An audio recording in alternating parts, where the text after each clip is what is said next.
சிஓபிடியோட main symptoms breathing, அதையும் தாண்டி நம்ம அதை அறிஞ்சிக்கிறதுக்கு என்ன சார் பண்ணலாம்? இல்லை, சிஓபிடி மெயின் சிம்டம் பிரீத்திங் கிடையாது.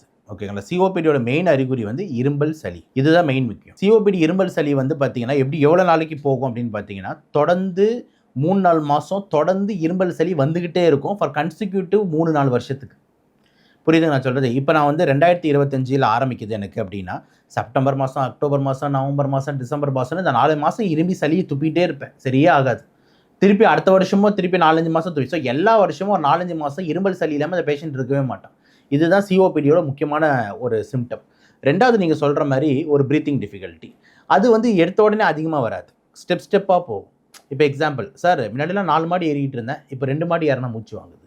அடுத்த லெவலுக்கு என்ன சொல்லுவாங்கன்னா, சார் இப்போ நான் வந்து 2 பேர் நடந்து போயிட்டு இருக்கோம், ஆனால் என்னோட அவர் கொஞ்சம் ஸ்பீடாக நடக்கிறாரு சார், எனக்கு மூச்சு வாங்குது, என் வயசு நானும் அவரை ஒரே வயசு தான் அப்படின்வாங்க. மூணாவது என்ன சொல்லுவாங்க, ஒரு 100 மீட்டர் நடந்தாலே மூச்சு வாங்குது சார். நாலாவது என்ன சொல்லுவாங்கன்னா, சார் வீட்டிலேருந்து வெளியே போகிறதுமே முடியல, ஒரு ட்ரெஸ்ஸு கூட மாற்ற முடியல சார் மூச்சு. ஸோ இந்த மாதிரி லெவலாக மூச்சு வாங்குறது அதிகமாகிட்டே போகும். ஸோ ஸ்டெப்பாக இன்க்ரீஸ் இன் ப்ரீத்திங். ஆனால் இருமல் சளின்றது மெயின் அறிகுறி. இது 2 தான் மெயின் சிம்டம். ஸோ நான் எப்படி ஒரு சிஓபிடி பேஷண்ட்டு நம்ம யோசிக்கணும் அப்படின்னா, நான் ஒரு ஸ்மோக்கர், இல்லைனா ரொம்ப நாள் ஸ்மோக்கு பட்டுக்கிட்டு இருக்கு, எனக்கு இப்போ வந்து பார்த்திங்கன்னா வந்துட்டு மூச்சு வாங்குது, இருமல் சளி வந்துக்கிட்டே இருக்குது, என்னோடய வயசு வந்துட்டு 40-50 வயசுக்கு மேலே அப்படின்னா நான் ஒரு சிஓபிடியாக இருக்கிறதுக்கு நிறைய வாய்ப்புகள் உள்ளது. ஏன்னா ஒரு 25 வயசு புள்ளிங்கோ பாய், நானும் தான் ஒரு 2 வருஷம் சிகரெட் பிடிக்கிறேன், எனக்கு சிஓபிடி வரலையே அப்படின்னு ஒரு ரீலை போடுவான். ஓகேங்களா? வாய்ப்பு உனக்கு வராது ராஜா. ஏன்னா 2 வருஷத்தில் சிஓபிடி டேமேஜ் ஆகாது. சிகரெட் ஸ்மோக்கிங் வந்து கொஞ்சம் வருஷங்கள் ஆனதுக்கு அப்புறம் தான், கொஞ்சம் வருஷம் கேப்க்கு அப்புறம் தான் வரும். செயின் ஸ்மோக்கிங்னு அவசியம் இல்லை. டெய்லி நீங்கள் ஒரு 5 சிகரெட் பிடிச்சா கூட, ஆனால் எத்தனை வருஷம் நீங்கள் பிடிச்சிக்கிட்டு இருக்கீங்கன்றது தான் மேட்டர்.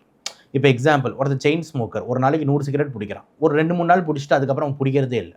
இன்னொருத்தர் டெய்லி 10 சிகரெட் தான் பிடிக்கிறாரு, ஆனால் கடந்த 40 வருஷமாக பிடிச்சிட்டு இருக்காரு. நான் சொல்கிறது புரியுதுங்களா? ஸோ செயின் ஸ்மோக்கிங்கை தாண்டி டியூரேஷன் ஆஃப் ஸ்மோக்கிங் ரொம்ப ரொம்ப முக்கியம். அந்த டியூரேஷன் வச்சு தான் வந்துட்டு உங்களோட pack years and smoking index calculate பண்ணுவோம். அதை பேஸ் பண்ணி உங்களுக்கு சிஓபிடி வர்றதுக்கு வாய்ப்பு அதிகமாக இருக்கா இல்லையான்னு தெரியும். சார் இன்னுமே வந்து இந்த ஸ்மோக்கிங்னால லங் ப்ராப்ளம்ஸ் வரவங்க இன்னுமே இருக்கிறாங்களா? என்ன இதுதானே leading? Lung cancer is the leading cancer among all. உலக வயசில் எந்த கேன்சர் வந்து ரொம்ப காமன் அப்படின்னு எடுத்துக்கிட்டிங்கன்னா லங் கேன்சர் தான் ஃபஸ்ட்டு. இந்தியா லெவலில் எடுத்துக்கிட்டிங்கன்னா வந்துட்டு உங்களுக்கு லேடிஸில் எது ரொம்ப காமன் அப்படின்ற மாதிரி எடுத்துக்கிட்டிங்கன்னா சர்வைக்கல் கேன்சர்.